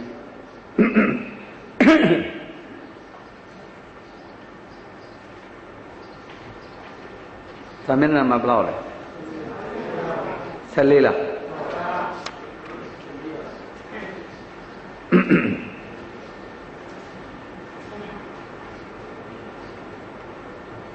ပညာဝါဒမှာအာဓိတယုတ်ခွဲကိုကျွန်တော်တို့ကြည့်လိုက်ရင်ဒီဘက်ညာဘက်ချမ်းကပစ္စည်းဥပ္ပံဘက်ကိုကြည့်နော်ပစ္စည်းဥပ္ပံဘက်မှာကုသိုလ်ဘယ်နှချက်တွေ့ရအောင်ကုသိုလ်ကမဟာကုသိုလ်2ချက်နဲ့အောက်ကလောကုတ္တရတဲ့မလေးခုတစ်ချက်မရှိဘူးလားအကုသိုလ်ဘယ်နှချက်ပါအောင်လဲဒေါဘမှုတစ်ချက်ပဲပါလားမလားဗျာကရဘယ်နှချက်လဲဗျာကရကမဟာကရိယာညာနာတန်ပြုတ်နဲ့ဖို့လေးခုဒီ2ချက်ပဲပါလားမလားအဲ့ဒီအာရိတယခွဲဆိုရိုးတိုင်းဆိုမှာနော်အာရိတယခွဲဆိုရိုးတိုင်းဆိုတဲ့အခါမှာကုသိုလ်နံအတွက်ဆိုရင်3ချက်ဆိုမှာမလားအကုသိုလ်နံအတွက်ဆိုရင်1ချက်ဗျာကရနံအဆက်ဆိုရင်2ချက်အဲ့တော့ဒီမှာကုသလေနာကုသလံတို့ကုသလေနာကုသလဗျာကရဏတို့ကကုသိုလ်နံအတွက်ဆိုမှာမလားဆိုကြည့်မယ်ကုသလေနာကုသလံ၌နန္ဒသမီးကကုသလေနာကုသလံ ဒီပရိပိစရာဟုသောဟိုမှာကုသို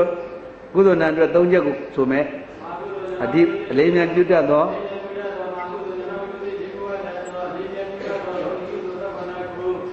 လောကီကုသိုလ်19ခုလောကီကုသိုလ်19ခုဟုတ်ပြီလေးမြတ်ပြုတတ်သော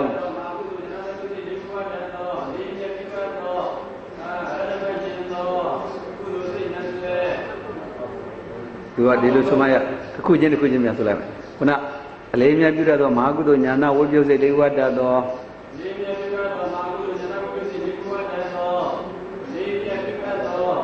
လောကီကုသိုလ်19ခုဓမ္မ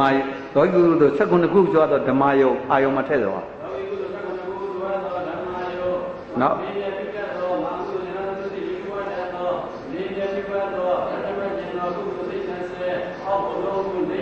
ကုသိုလ်သောဓမ္မယုံမဲ့လေးခုဝတ္တသောနိဗ္ဗာန်ဥသောသောဓမ္မယုံပစ္စည်းတရားတို့ဤအာရမဏတိပရိတ္တိကုသလေနကုသလံနဲ့အကုသလေနအကုသလံမှာကုသိုလ်နံအတွက်ဒီနှစ်ချက်ခုန၃ချက်ဆိုမှမလားအကုသလေနအကုသလံနဲ့အကုသလေနအကုသလပြာကရမှာအကုသိုလ်အတွက်တစ်ချက်ဆိုမယ်အနာသမီးဆိုကြပါအကုသလေနအကုသလံ၌အကုသလေနအကုသလံ၌ဒီပစ္စည်းကြောင့်သောဧကယကလေးမြတ်ပြုတတ်သောဘဝဝိသေကုမတတ်သောလေးမြတ်ပြုအပ်သောအိဋ္ဌပြုသောနိဗ္ဗာန်ကိုဆက်ချက်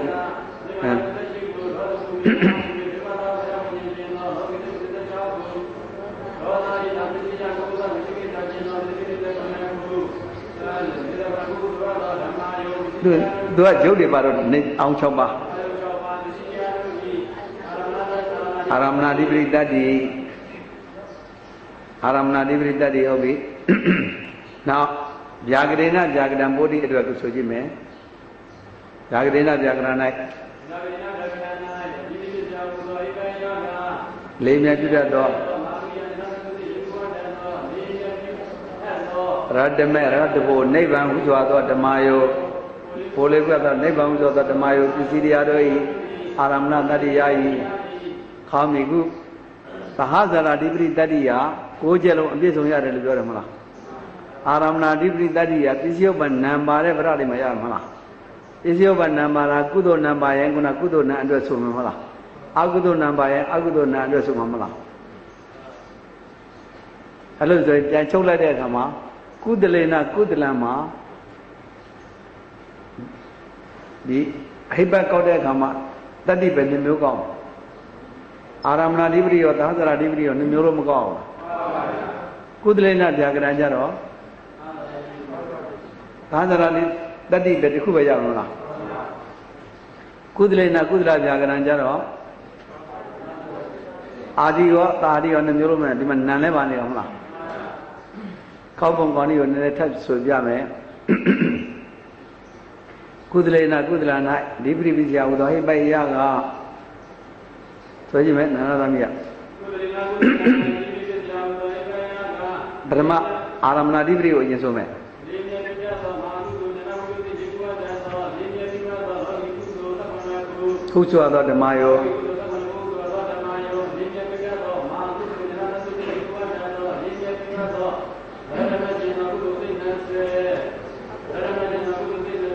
စေတအဘောတော်မူနိဗ္ဗာန်ဟုဆိုသောဓမ္မယော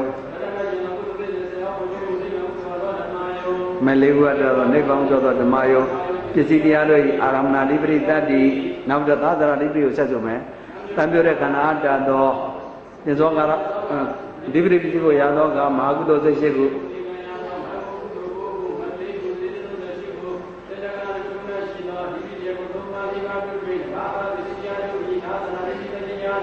အဲ့တော့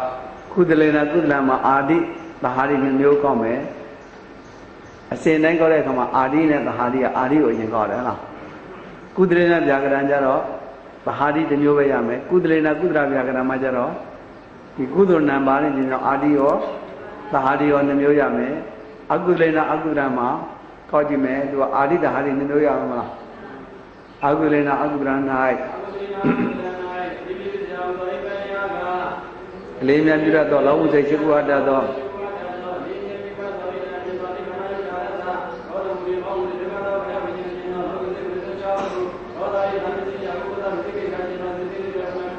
အောင်6ပါးအာရမဏတိပရိတ္တိဒါလိကိုဆက်ကောက်တန်ပြတဲ့ခန္ဓာအားကြသော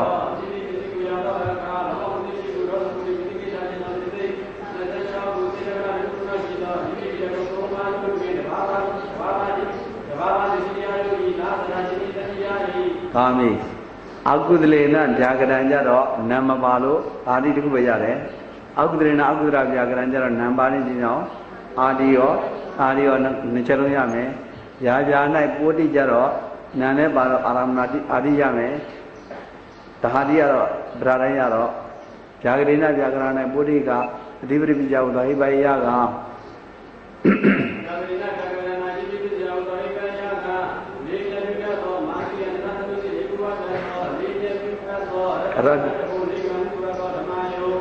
ဖိုလေးကွာတော့နိဗ္ဗာန်ကြောသောဓမ္မယုံပစ္စည်းတရားတို့ဤ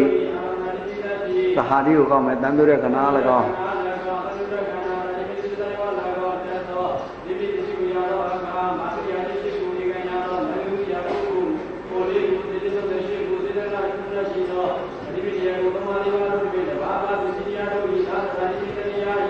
ဟောပြီအဓိပတိမှာပရိသန်နေမရှိဘူးရုပ်သက်တဲ့မှာခုနသဟာတိပဲရတယ်နာမပါလို့မိသိကပရဒီမှာလည်းပဲသဟတရာတိပရိပဲရတယ်နာမပါလို့အာရမဏတိပရိကနာမမှရတာမလားကုသိုလ်နာပါရင်ကုသိုလ်နာအတွက်ဆိုမယ်အကုသိုလ်နာပါရင်အကုသိုလ်နာအတွက်ဆိုမယ်ဗျာကရနာပါရင်ဗျာကရနာအတွက်ဆိုမယ်ဒါဆိုရင်အဓိပတိရဲ့ဟိတ်ပတ်ပြီးတော့အဓိပတိဟိတ်ပတ်ပြီးတော့တို့အနန္တရဣတိပိစ္ဆအာရမဏပိစ္ဆအဓိပတိပိစ္ဆအနန္တရပိစ္ဆအနန္တရဟိတ်ပတ်ကိုပြောမယ်အနန္တရဟိတ်ပတ်ကဒီမှာကအာနန္တနာဥတ္တနာဥပ္ပတိနိပဲရှိတာမလားဒီမှာအာနန္တနာဥတ္တနာဥပ္ပတိနိရှိတဲ့ကုရဲ့အကုရဲ့ဗျာသုံးချက်ပဲရှိတာမလားအနန္တရမှာကဘုရင်မှာပညာဝါဒအနန္တရကတော့တတ္တရှိမနေဘူးလားတတ္တရှိနေတော့ပစ္စယုပ္ပံတူရရင်ပေါင်းမယ်အဲ့တော့အရှင်မတို့ဟိုမှာပြန်ကြည့်ရမယ်သမဏေနံပါတ်31မှာမသိပြန်ကြည့်လိုက်31မှာ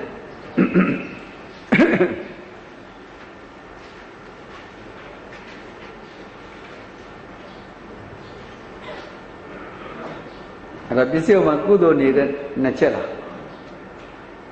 ကုသိုလ်နေတဲ့နှစ်ချက်ကကုရဲ့ဗျာကုရဲ့နှစ်ချက်ရှိတယ်မလားပစ္စယုပ္ပံအကုသိုလ်နေတဲ့နှစ်ချက်ကအကုရဲ့ဗျာရဲ့ပစ္စယုပ္ပံဗျာကရနေတဲ့သုံးချက်ကကုဗျာအကုဗျာဗျာကောက်ပုံကောင်းနေကြတော့အမှန်ကပညာဝါဒအတိုင်းကောက်ရင်တော့ရှင်းတယ်ပညာဝါဒအတိုင်းကောက်ရင်ရှင်းတယ်ဆိုတော့ရှင်များတို့စဉ်းစားကြည့်ပစ္စယုပ္ပံကုသိုလ်နေတဲ့ကုနဲ့ဖြာကုနှစ်ချက်ကိုစဉ်းစားကြည့်လိုက်ကုရဲ့ပစ္စည်းတွေကဘာတွေလဲပစ္စည်းကအဆုံးသောကျင်သောရှင်းရသောလောကီကုသိုလ်19ခုလောကီကုသိုလ်19ခုမလားဒါကလောကုသိုလ်ဆိုတော့တို့ဝိသီကျင်မှာဆိုဘယ်နေရာမှာနေလဲဇောမှာရှိမှာမလားဗျာကုရဲ့ပစ္စည်းကိုကြည့်လိုက်ပါလေဩထုံနောရဝဇ္ဇမလားဩထုံနောရဝဇ္ဇနဲ့ကုသိုလ်နဲ့ဘယ်သူကအရင်ဖြစ်တာအဲ့ဒီအစဉ်တိုင်းဆိုရင်ခွဲဆိုလိုက်လို့ရှိရင်အဲ့ဩထုံနောရဝဇ္ဇစဆိုမယ်မလားနောက်တော့ကုသိုလ်ဧကဝိဒအန္တသောဩထုံဘာနော်ဩထုံနောရဝဇ္ဇမလားဇာကုရဲ့ကတ္တကိုဇာကုရဲ့ပရိယကတ္တကဘာလဲနာနာသမီးပြောတာဟုတ်နောက်ကဘာအတ္တတော့လဲဟမ်အေးဟုတ်ပြီမာကုသိုလ်ပရမဇောအတ္တတော့အေးအဲ့လိုဆိုမာကုသိုလ်ပရမဇောအတ္တတော့ဝဋ္ဌမနောရဝဇ္ဇံကိုအရင်ခေါ်လိုက်မယ်သူကအရင်ဖြစ်တာနောက်ပြီးတော့ခုနကုရဲ့ဘုရင်ကိုကောင်းမယ်ပရမဇောကျင်တော့နောက်တော့ဆိုတော့ပရမဇောကျင်တော့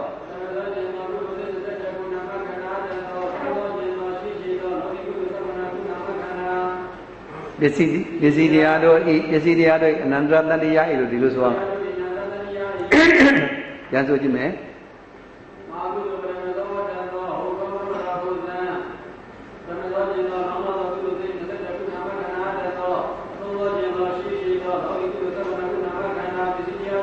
အနန္တရတ္တိအာကုမှလည်းပဲဒီတိုင်းပဲခုနပစ္စည်းဘာအကုသိုလ်နေတဲ့ချက်ကိုဆိုမယ်ဆိုရင်အကုသိုလ်ပထမဇောတတ်တော့လား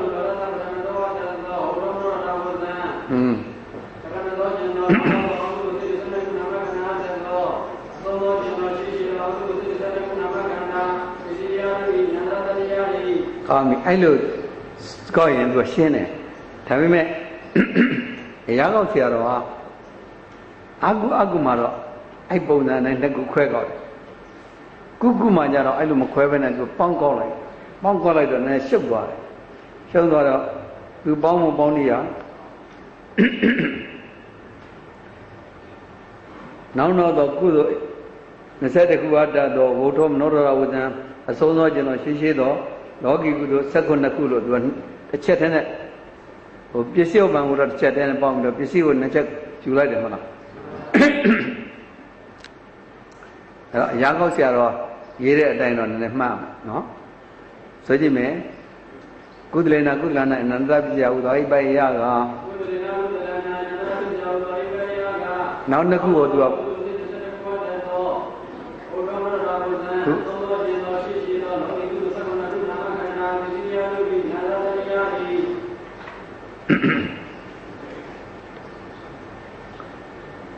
ဟောမိအကုသလေနာအကုသလံကြတော့သူကခုနကမပေါင်းမနဲ့သူခွဲဆိုတယ်အကုသလေနာအကုသလနာအနန္တပစ္စယဟုသောဣပိုင်ယကအကုသလေနာအကုသလနာအနန္တပစ္စယဟုသောဣပိုင်ယကအကုသလနာပရမသောတံသောဟောရောမနောရာဝဇံပရမသောတံသောနောသောကုသတိသနကုနာမကနာတံသောသောသောတံသောရှိသောအကုသတိသနကုနာမကနာပစ္စည်းယာတုအနန္တတရိယာတိအာမိသူကအရာကောင်းအတိုင်းဆိုတော့အဲ့တဘောမျိုးတော့မှတ်တော့မလို့ဒီဟိဘတ်ကိုကောက်တဲ့အခါမှာပညာဝါဒနဲ့တိုက်ရိုက်တူတာရဲ့ခုနပေါင်းထားတာတွေရဲ့အဲ့လိုရှုပ်ထွေးမှုရှိနေတော့သူကတော့နည်းနည်းလေးတတိပြုပြီးတော့အရာကောက်တိုင်းကြဖို့ကနည်းနည်းပို့ပြီးတော့အရေးကြီးတယ်မလားအဲ့သဘောမျိုးလေးတော့နည်းနည်းတော့သိပြုရမယ်ဖြာကြတော့သူကအကုန်လုံးပေါင်းလိုက်ပစ္စည်းဥပ္ပံကဖြာကြနေတဲ့3ချက်ကကုပြရဲ့အကုပြရဲ့ဖြာရဲ့3ချက်နေ3ချက်ပေါင်းလိုက်တယ်မလား3ချက်ပေါင်းလိုက်တော့ပစ္စည်းဥပ္ပံလေးအားလုံးပေါင်းလိုက်တော့ဉာဏ်နာတို့သုတိ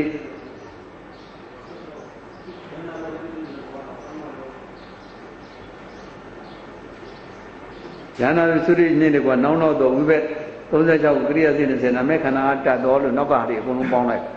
နော်နောက်ကဟာတွေအကုန်လုံးပေါင်းလိုက်တော့ပြန်ဆိုသိမယ်ဉာဏ်နာတို့သုတိနေ့တကွာ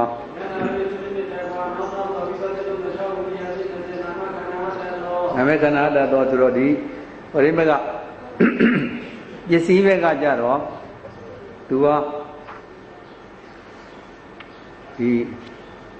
ကုမှာကဘာကိုယူလိုက်အကုသိုလ်လောကီကုသိုလ်လောကီကုသိုလ်တရတအဆုံးသောမလားအကုမှာကြတော့ခုနကုမှာကလောကီကုသိုလ်တတရတလောကီကုသိုလ်19ခုအဆုံးသောရဲ့မဲ့၄ခုရဲ့2ခုခွဲယူရမလား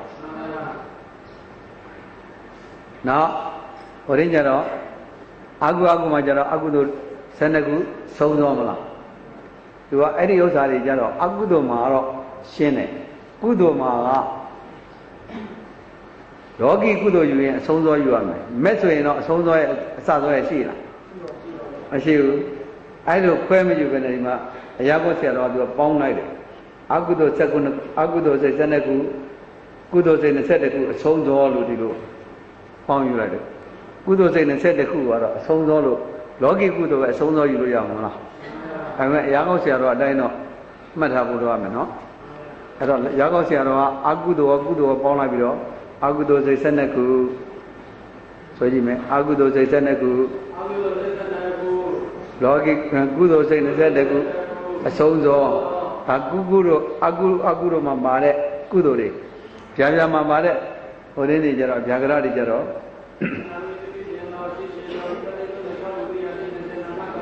ပစ္စည်းတရားတို့ဤအနန္တရတတ္တိယဤကောင်းပြီသူပေါင်းတယ်လို့ရောတယ်လို့အခွဲတယ်လို့နဲ့အဲ့လိုမသေးတော့မသေးကြဘူးဒါပေမဲ့သူ့အတိုင်းတော့မှတ်ထားဖို့လိုရမယ်တစ်ခေါက်ပြန်ဆိုမယ်ဗျာဂရေနဗျာဂရဏအနန္တရပစ္စယဟုသောဟိပိုင်ယကပစ္စည်းဥပ္ပံဗျာဂရတိတော့အလုံးပေါင်းလိုက်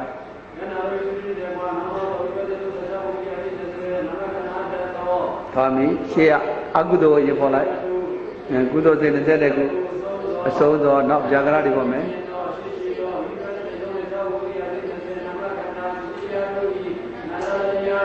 ကောင်းပြီအဲ့တော့ဗျာနဲ့ပြီးတော့ဗျာမှဒီမှာပရိသတ်နေပါလားဟောဒီမှာအနန္တရမှာပုရိပရိသတ်နေမကနာဆိုပရိသတ်နေပါတယ်မလားကိုမာတော်ကပရိသတ်နေရှိလားမရှိဘူးမရှိတော့သောတော်မဲ့ပြောခဲ့ပြီဒီအနန္တရမှာဝိသိစဉ်ကိုအနန္တရပစ္စည်းကိုစဉ်းစားတဲ့အခါမှာပစ္စည်းကိုမှာဝိသိစဉ်မှာရှေးစိတ်ဒီအနန္တရပစ္စည်းနောက်စိတ်ဒီအနန္တရပစ္စည်းကိုမှာလားအဲ့တော့ပဋိသန္ဓေရဲ့ပစ္စည်းရပဋိသန္ဓေရဲ့နောက်ကသူပဋိသန္ဓေရဲ့ရှေ့မှာမရှိမှာသုတိရှိမှာပေါ့နော်အဲ့တော့ပဋိသန္ဓေရဲ့ပစ္စည်းရသုတိမလားဒါမှမဟုတ်ပဋိသန္ဓေစိတ်19ခုတတ်တော့သုတိစိတ်19ခုပစ္စည်းတရားတွေအနန္တတတ္တိယဤပဋိသန္ဓေစိတ်19ခု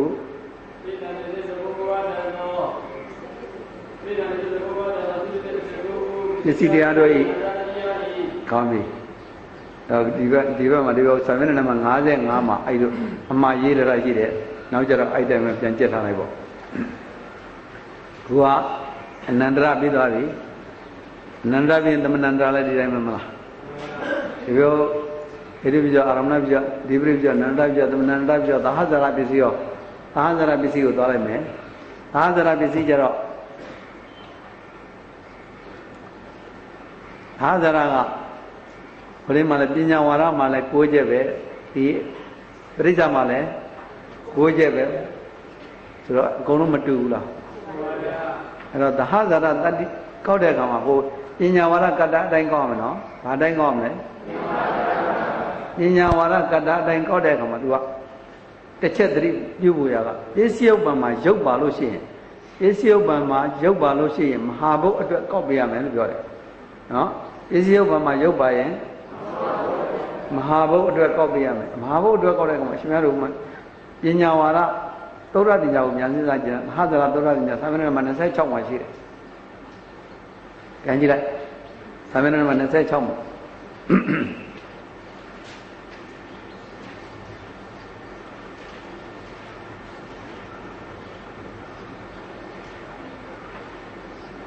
သာမဏေမှာ26မှာတွေ့လားမဟာဘုတ်ကဒုတိယအချက်မလားအချင်းချင်းအား၎င်းဥပါဒယောအား၎င်းတတ်တော့မဟာဘုတ်၄ပါမလားအဲ့ဒီဥစ္စာလေးထည့်ဆိုပြရပစ္စည်းဥပ္ပံရုပ်ပါတိုင်းမှာမဟာဘုတ်အတွက်ထည့်ဆိုပြရမယ်နော်ပစ္စည်းဥပ္ပံရုပ်ပါတိုင်းမှာမဟာဘုတ်အတွက်ထည့်ဆိုပြရမယ်ကဲဥပမာကုသလေနာကုသလံကိုဆိုကြည့်မယ်ကုသလေနာကုသလံ၌ဘာဇရာပြရအောင်လို့သူကောက်တဲ့ကမှာဟိဘကောက်တဲ့ကမှာပညာဝါဒကတ္တအတိုင်းတော့ကောက်မှာနော်အချင်းချင်းတတ်တော့မလားဘောတော့အချင်းချင်းတတ်တော့နာမခန္ဓာပစ္စည်းတရားတို့ဤသာသရတတ္တိယဤသာသရတတ္တိယဤအဲဆိုချင်းချင်းတတ်တော့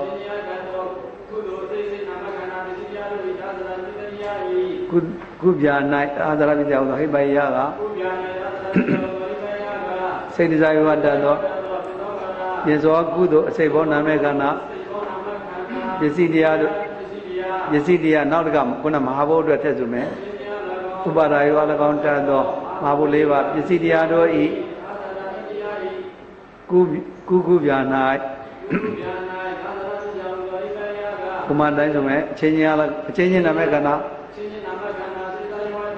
ပြင်စောကုသိုလ်အစိတ်စိတ်နာမခန္ဓာခုနရုပ်အတွက်က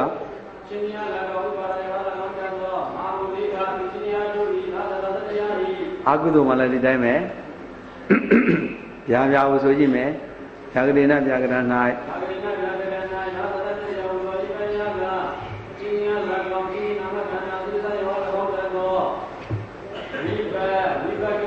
အစိတ်စိတ်နာမဲ့ခန္ဓာဒါအစိတ်စိတ်နာမဲ့ခန္ဓာရုပ်အတွက်က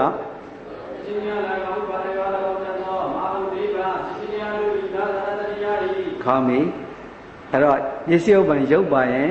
မဟာဘုတ်အတွက်တစ်ချက်အပူကောက်ပေးရမှာမလားပဋိသန္ဓေကိုဆိုမယ်ပဋိသန္ဓေကိုဆိုတဲ့ကောင်ပဋိသန္ဓေဒါကပဋိသန္ဓေကသာသနာပြချောတော့ဟိပိုင်ရက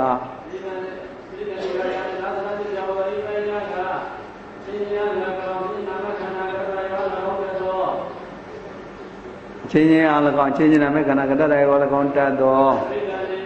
ပရိသန္တိအစိတ်စိတ်စိတ်ဘောနာမဲ့ခန္ဓာဟရိယဝတ္ထုဒါတစ်ချက်နောက်ရုပ်အတွက်ကသူကဒီမှာကျတော့ရုပ်အတွက်က3ချက်ထက်ဆိုတယ်ရုပ်အတွက်ကခုနမဟာဘုတ်အတွက်ဆိုမယ်မဟာဘုတ်အတွက်ဟောသူကဒီလိုဆိုတယ်သူကပထမဒီမှာပရိသတ်နေဆိုပုံလေးကိုဒီမှာမှားလေးပြတာဒီမှာ7နံပါတ်56မှာတွေ့လား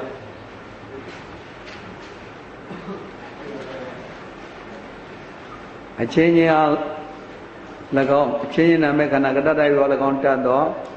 ပရိသတ်နေအစိတ်စိတ်နာမဲ့ခန္ဓာဒါတစ်ချက်မလားအချင်းချင်း၎င်းဥပါဒရော၎င်းတတ်သောမဟာဘုတ်၄ပါးတစ်ချက်အချင်းချင်းအတ္တသောပိသောကရပရိသတ်နာမဲ့ခန္ဓာဟရိယဝတ္ထုဆိုတော့3ချက်ခွဲဆိုလိုက်3ချက်ခွဲဆိုလိုက်တော့ဒီမှာကြည့်ပါဘုရင်ကပြောပါတယ်ဒီသဘောအသွားတိုင်းမှာဒီပထမအဘောအသွားတိုင်းကအချင်းချင်းလည်းကောင်းအချင်းချင်းနာမဲ့ခန္ဓာကတ္တရာရောလည်းကောင်းတတ်သောပရိသတ်နေအစိတ်စိတ်နာမဲ့ခန္ဓာအချက်နော်နောက်တစ်ခါမဟာဘုတ်တွေကအချင်းချင်းလည်းကောင်းဥပါဒရောလည်းကောင်းတတ်သောမဟာဘုတ်၄ပါးနောက်ဒီအောက်ဆုံးခန္ဓာပရိစ္ဆဝတ္ထုကုတ္တမရိစ္ဆခန္ဓာတွေအချင်းချင်းတတ်သောပိသောကရပရိသတ်နာမဲ့ခန္ဓာဟရိယဝတ္ထုပစ္စည်းတရားတို့ဤသဟဇာတတတိယဤ